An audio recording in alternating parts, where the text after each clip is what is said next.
ओम शांति। शांति की शक्ति अपने आप में बहुत बड़ी शक्ति है। हम सभी का आत्मा का स्वधर्म है शांति। लेकिन जब हम देहाभिमान में आने लगे तब से शांति हमारे से दूर होती गई। अभी उस शांति की शक्ति को पुनः कैसे प्राप्त करें, उस पर हम विचार विमर्श करेंगे। पहली बात, मन में संकल्प न चलना ही शांति नहीं है। संकल्प शून्यता अनुभव करना ही शांति नहीं है।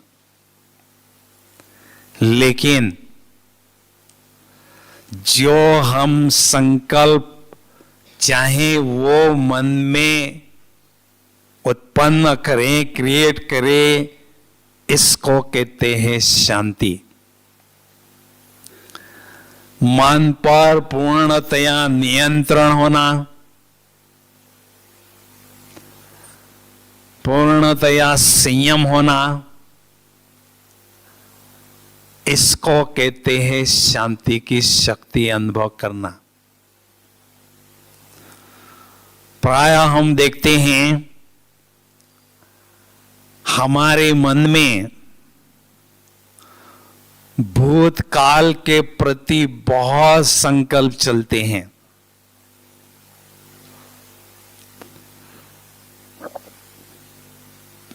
भविष्य के प्रति उससे थोड़े कम संकल्प चलते हैं और वर्तमान के प्रति उससे भी कम संकल्प चलते हैं। तो हमें शांति की शक्ति अनुभव करने के लिए वर्तमान में जीने का प्रयास करते रहना है।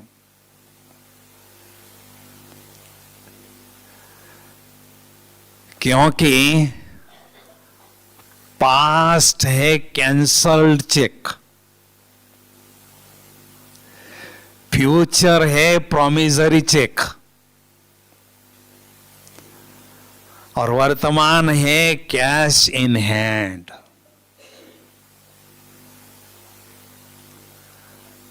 वर्तमान हमारे हाथ में है, इसमें हम जैसा चाहे परिवर्तन कर सकते हैं। इसलिए वर्तमान के प्रति ही हमें संकल्प चलाना है, इस पर विशेष ध्यान दें। तो धीरे धीरे शांति की शक्ति जमा होती जाएगी। दूसरी बात, जो शांत रहते हैं वो संत कहलाते हैं। ऋषि मुनि हमेशा शांत रहते थे, इसलिए वो संत कहलाते थे।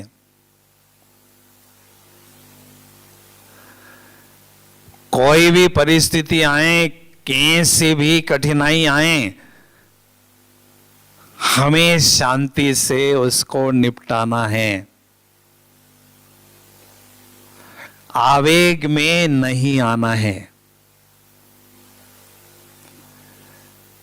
क्योंकि शांति से ही समस्या का हल निकल सकता है।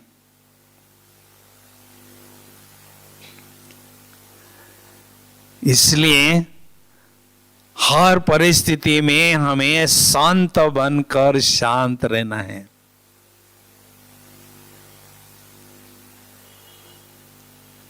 शांत रहना ये भी बहुत बड़ी शक्ति है। अशांत रहना होना ये आत्मा की कमजोरी है।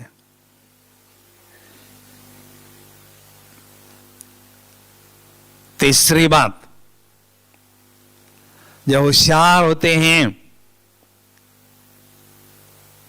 जो बुद्धिमान होते हैं, वो अपने चेहरे पर दो चीजें रखते हैं। पहली चीज खुशी और दूसरी चीज खामोशी।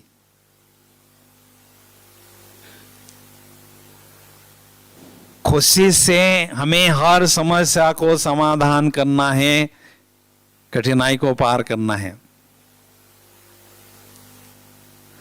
खुशी हमें समस्या को पार करने के लिए मदद करती है और खामोशी समस्या आने से हमें दूर रखती है। खामोशी अर्थात शांत रहना।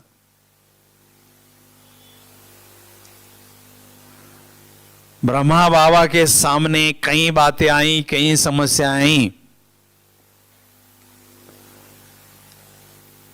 लेकिन बाबा ने खुशी से हर समस्या को पार किया।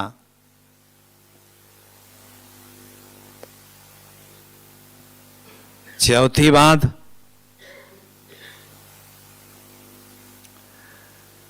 शांति की शक्ति बढ़ाने के लिए हमें मौन धारण करना है।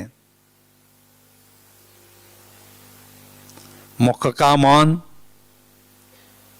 मन का मौन और मोबाइल का मौन। ये तीनों ने ही हमारी शांति को छीन लिया है।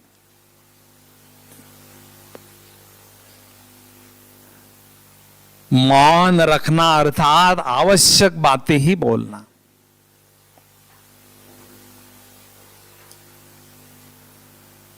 मनुष्य जो है वाचा का प्रयोग करते हैं, फरिश्ते जो है वो मूवी में रहते हैं, इशारे से बातें करते हैं। हमारा लक्ष्य है फरिश्ता स्थिति को प्राप्त करना।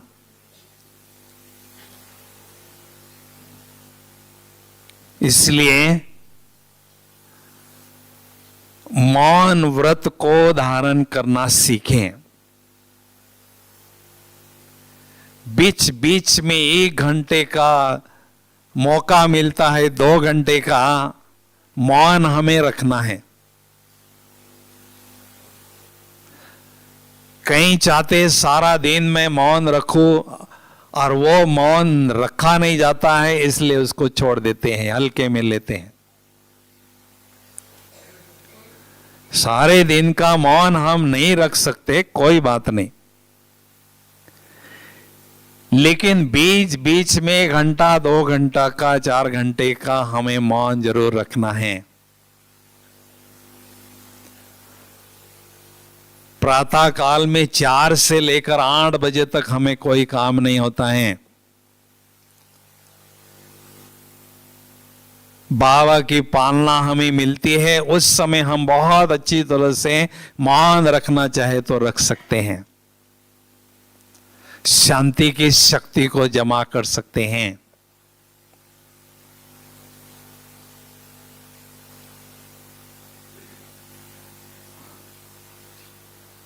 पांचवी बात,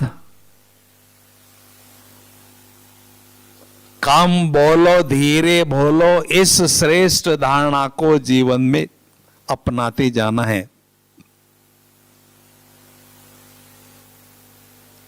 मुझे याद है ये बाबा का जो रूम है, उस रूम में 1977 में हम भंडारे में काम करने वाले, सेवा करने वाले कुछ भाई मिल रहे थे।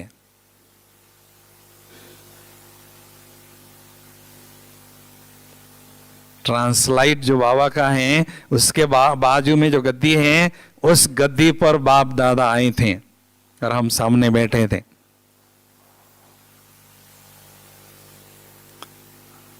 सोचा आपने कभी बाबा ऐसे मिल सकते हैं?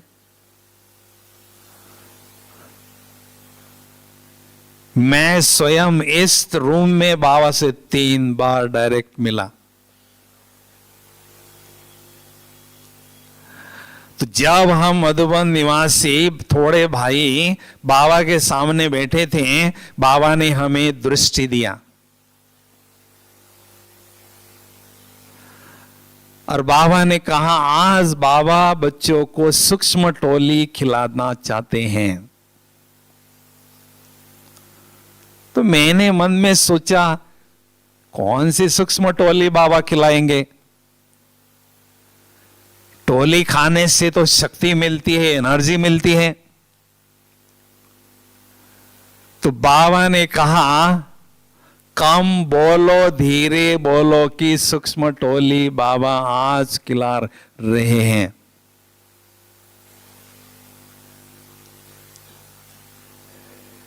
क्योंकि व्यर्थ बोल से तन का भी और मन का भी बल नष्ट होता जाता है। जो कम बोलते हैं, धीरे बोलते हैं, उनके पास शांति की शक्ति जमा होती रहती है।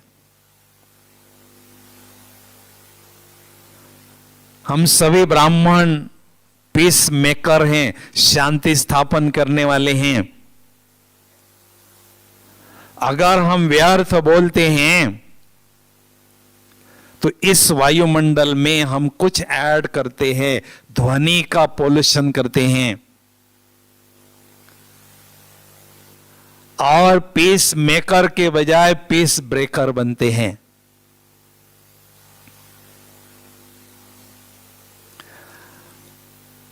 तो जो कम बोलते हैं, धीरे बोलते हैं, उनके पास शांति की शक्ति का स्टॉक बढ़ता जाता है और ऐसे बच्चे अंत में शांति दान करने की सेवा बहुत अच्छी तरह से कर सकेंगे, ऐसा बाबा ने कहा था।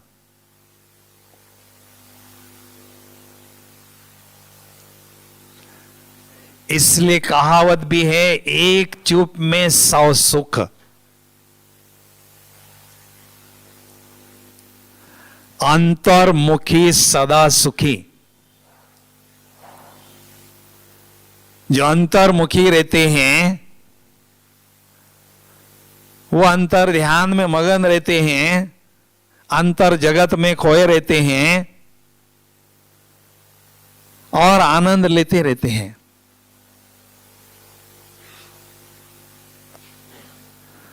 भगवान ने हमें एक मुख और 2 कान दिए हैं, कुछ उसके पीछे राज हैं। बाबा हमें सिखाना चाहते हैं, सुनो ज्यादा और बोलो कम।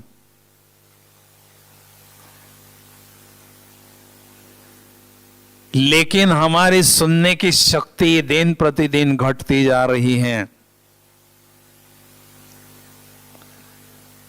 बोलना हम ज्यादा चाहते हैं,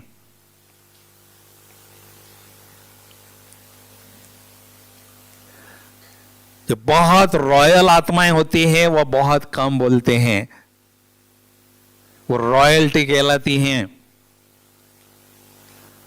जो बहुत बोलते हैं, बड़बड़ बड़बड़ बहुत बोलते हैं, वो चीप क्वालिटी है।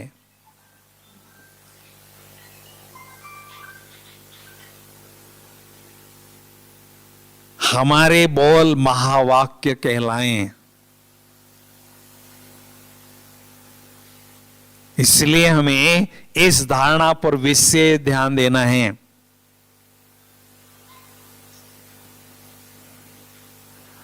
वाचा का प्रयोग मुझे तभी करना है जब बहुत आवश्यक है।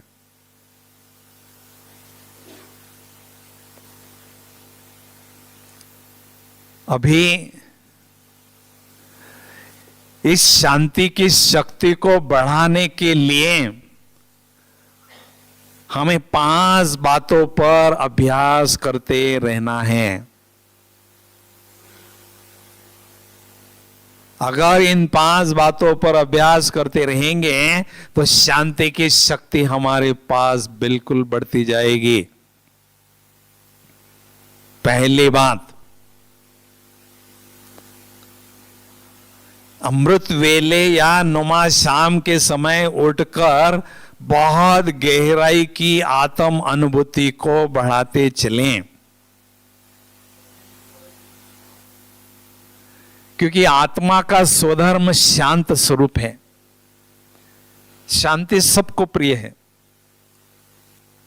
उसमें रहते हुए आपकी इच्छा होती होगी कभी चलें, शांति में बैठें, सागर के किनारे बैठें, कहीं बगीचे में बैठें। क्यों? क्योंकि ये शांति हमारा स्वधर्म है। तो जितना गहराई से आत्म अभिमानी स्थिति को हम बढ़ाते जाते हैं, स्वीट साइलेंस का, डीप साइलेंस का और डेड साइलेंस का अनुभव करते जाते हैं। जैसे कभी कोई शरीर छोड़ता है तो चारों तरफ डेड साइलेंस हो जाती है। तो ऐसे जब हम शरीर से डिटैच होते हैं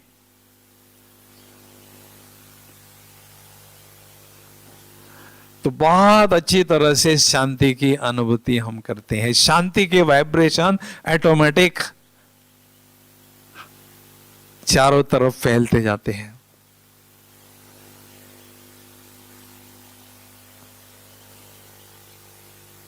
लेकिन अशरीरी स्थिति का अभ्यास बहुत रुचि के साथ हमें बढ़ाना है। हम देखते हैं जंगल में कोई गहन तपस्या में साधु रहता है, करता है तप साधना। अब कोई वहां से गुजरता है तो अनुभव करता है इतनी शांति, इतनी स्वीट साइलेंस, डीप साइलेंस का अनुभव हो रहा है। कोई साधु कोई साधना कर रहा है ऐसा वो फील करता है।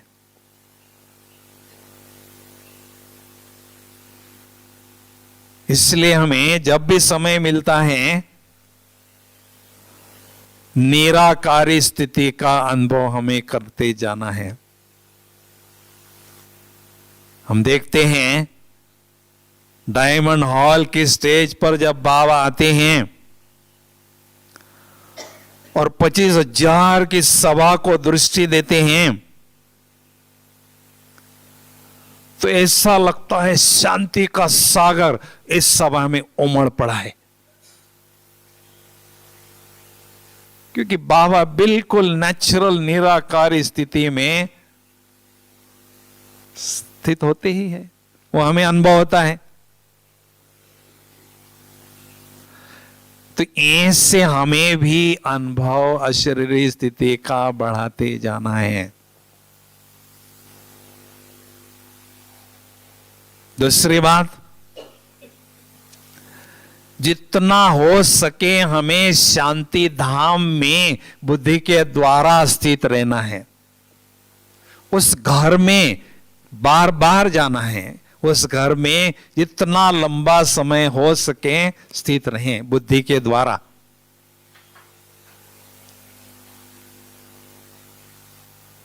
शांति का धाम है वो।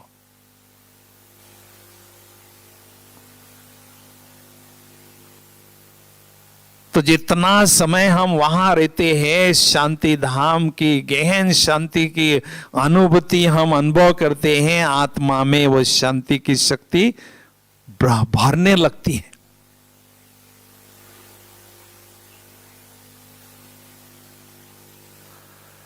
जब भी ऐसी कोई माहौल होता है, ऐसी सभा होती है जहां बहुत हलचल है, एकदम अंतर्मुखी हो जाओ कछुए की तरह और शांति धाम में पहुंचो और एकदम स्वीट साइलेंस में मैं आत्मा बैठी हूं ऐसा अनुभव करो अपनी दुनिया में। आज की मुरली में ही बाबा ने शांति धाम को टावर ऑफ पीस कहा है। और जो टॉप क्वालिटी की आत्माएं होती है हमेशा टॉप फ्लोर पर रहती है। ये थर्ड फ्लोर है।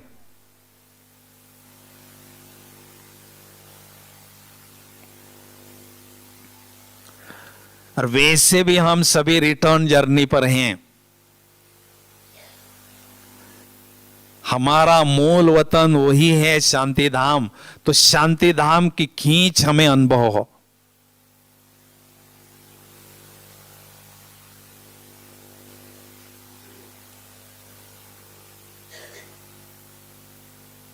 तीसरी बात,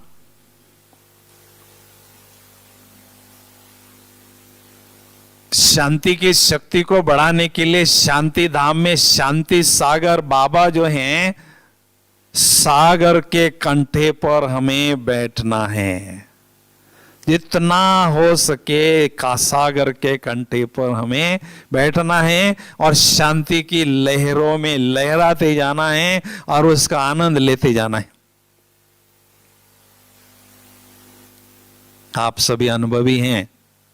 संध्या के समय सागर के किनारे बैठते हैं, सागर की बहुत ठंडी ठंडी लहरें आती हैं और हमें उसमें बहुत प्लीजेंट अनुभव होता है। तो ऐसे शांति सागर जो बाबा हैं उनके समीप बैठ जाएं, शांति के सागर के कंठे में बैठ जाएं और शांति सागर की लहरों में लहराते जाएं।